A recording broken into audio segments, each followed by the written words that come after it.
Bonjour à toutes et à tous et bienvenue dans ce nouveau numéro de Gofunkan, 5 minutes rien que pour vous autour du shiatsu. Alors la dernière fois, rappelez-vous, nous avons considéré la tête, nous avons dit que la tête était un lieu énergétiquement disproportionné par l'usage qu'on en fait par rapport aux autres zones qui sont la poitrine et le ventre. Eh bien aujourd'hui, considérons en deuxième lieu la poitrine. Et la poitrine, c'est tout d'abord ce lieu d'échange, de circulation entre le haut et le bas. C'est également un lieu d'échange entre l'intérieur et l'extérieur, ne serait-ce que par la respiration.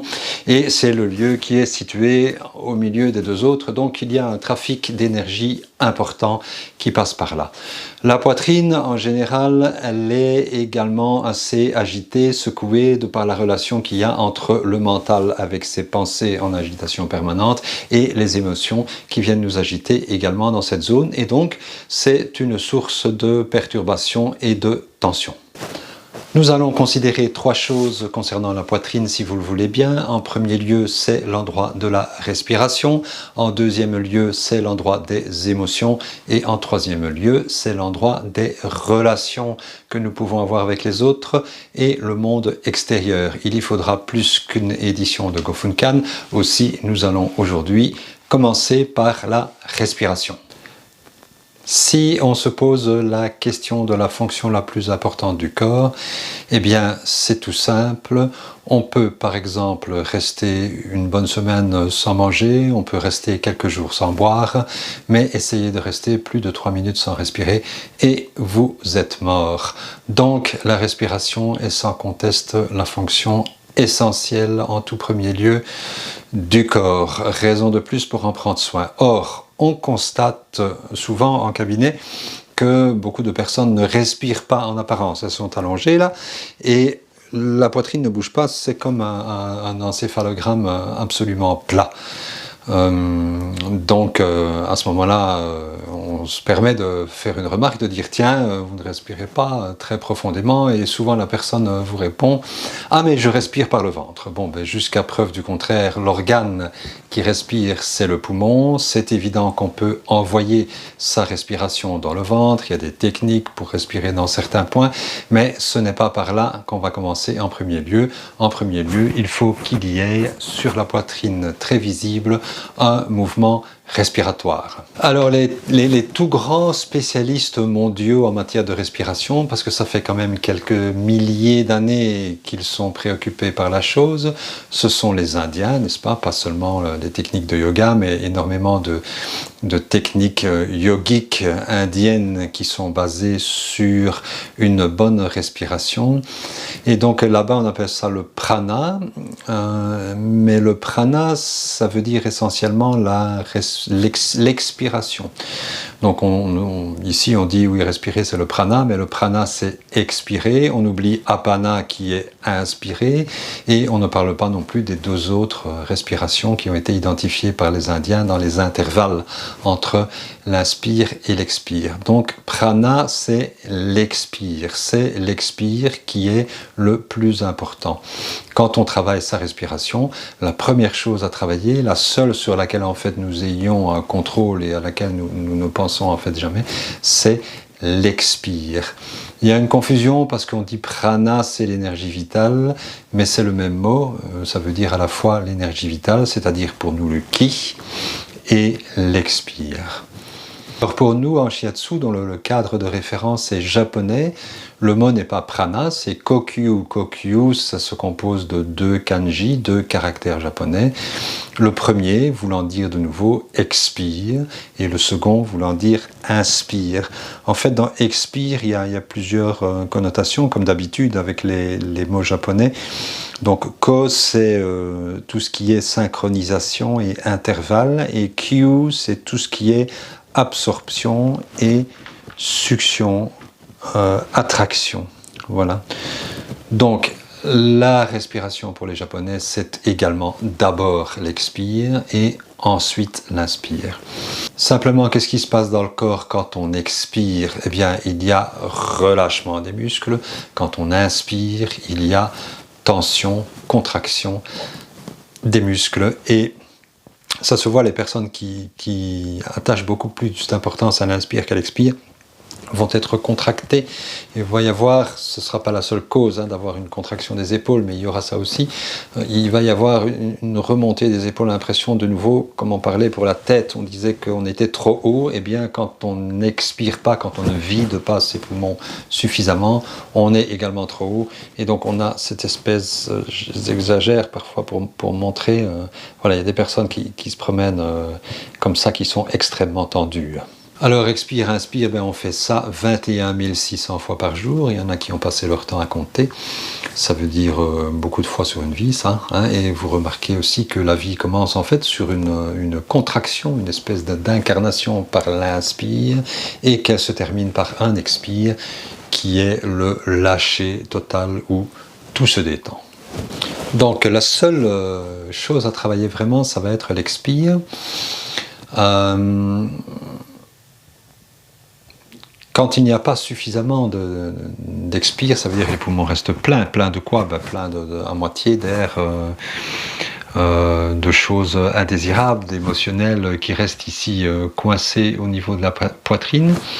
Et ça se sent par divers symptômes. Je vous ai montré les épaules qui étaient ramassées comme ça, mais on peut avoir aussi une poitrine excessivement bombée, pleine d'énergie qui reste calée en haut. On va avoir la sensation, quand on prend ici les côtes, la sensation vraiment d'avoir entre les mains comme un bloc de béton, tellement c'est tendu.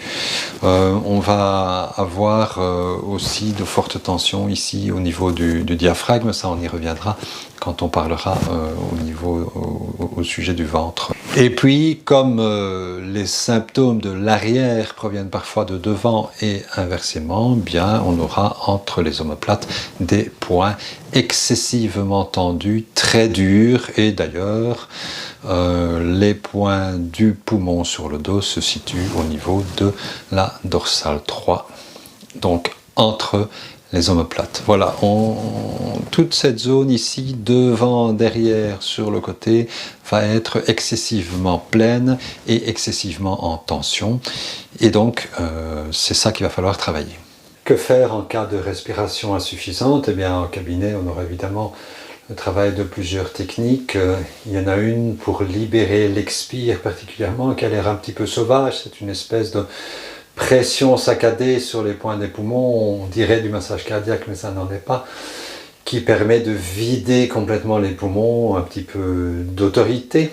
Et même dans ces cas-là, on constate que certaines personnes bloquent, serrent les lèvres et ont du mal à lâcher, à laisser sortir l'expire. Tellement le mental contrôle ça, tellement on ne nous apprend pas en fait à respirer convenablement, ce qui devrait être une des matières qu'on enseigne à l'école, puisque quand on respire bien, on se sent bien et on a beaucoup d'énergie. Vous savez que la respiration contribue pour 50% de la prise d'énergie quotidienne.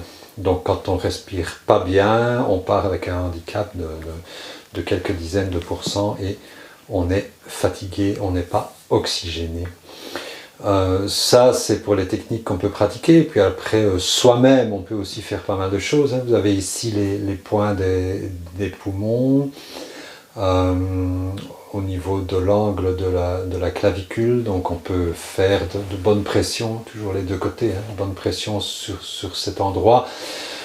Un pouce en retrait vers l'intérieur, c'est le point organe du poumon, donc là un bon massage, une bonne pression, ou même des tapotements, comme je vous ai montré pour la tête. On peut tapoter cette zone, voilà, comme ceci, pour arriver à ouvrir, détendre, et souvent on constate qu'il y a un lâcher, et puis il y a un inspire qui s'installe naturellement.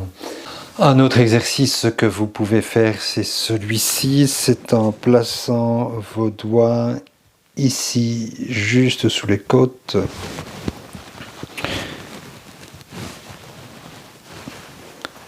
C'est de bonne pression pour détendre déjà cet endroit. Vous pouvez revenir sous les côtes. Et enfin, en plaçant les mains ici, au milieu, un inspire et puis expirer en vidant.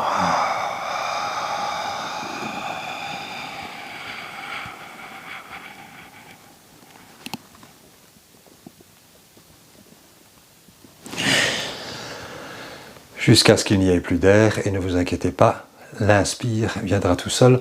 On a le réflexe de survie. Voilà, faire ça plusieurs fois, ça va vous aider un petit peu manuellement à vider complètement vos poumons. Alors, bien entendu, on peut pratiquer des techniques de méditation, puisque la méditation, c'est essentiellement se tenir tranquille, accompagner sa respiration et laisser passer ses pensées. Après, il y a de multiples techniques et variantes, mais sur le fond, c'est ça. Et vous avez compris que si je dis bien accompagner votre respiration, ça va être en tout premier lieu être attentif à bien vider vos poumons.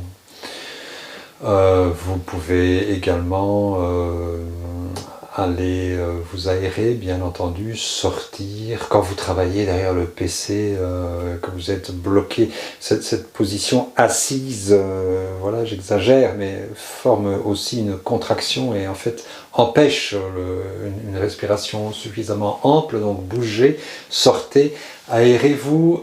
Si vous habitez à la mer et à la montagne, vous avez beaucoup de chance parce que l'air est d'excellente qualité. Dans une ville comme Bruxelles ou en Belgique, c'est moins bon, mais bon, l'important c'est de respirer avec ce qu'on a. Comme toujours, nous disposons d'une multitude de petites choses à notre portée, très simples à faire, auxquelles nous ne pensons pas. Donc le conseil serait celui-ci, pensez à respirer, prenez 5 minutes par jour pour simplement observer votre respiration et l'accompagner, l'approfondir le plus naturellement possible. Ça va contribuer à votre énergie quotidienne et ça va également contribuer à stabiliser vos émotions. Et émotion, le mot est lâché, ce sera le thème du prochain Gofunkan, puisque la poitrine est également la zone des émotions. Prenez bien soin de vous, à bientôt.